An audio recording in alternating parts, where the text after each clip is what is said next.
Hope you guys are doing well. Welcome back. So in this video, I'm going to show you that how you can apply the magnifier in VN app. So let's start. So first of all, what we have to do, we have to go to the VN app. So let's go to the VN app. Let's click on this. After clicking on this, we have to click on the plus icon, and after clicking on the plus icon, we have to click on the new project. And after clicking on the new project, we have to choose the video, that which type of video you want to use. For example, I want to use this one, so let's click on the next.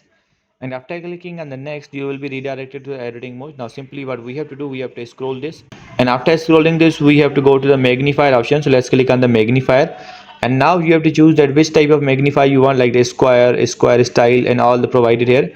If you want to choose the color, you can also do that. You can increase the border size and the zoom as well. So in this way, you can apply a magnifier on your video. All the type of squares are provided here, like the square 1, square 2 style, and all the styles are provided here.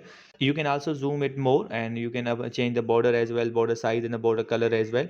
As you can see, if you want to make it red, you can also do that. So in this way, you can apply a magnify on your video in VN app. I hope you guys understand this video, that how you can do this. So see you guys in the next video.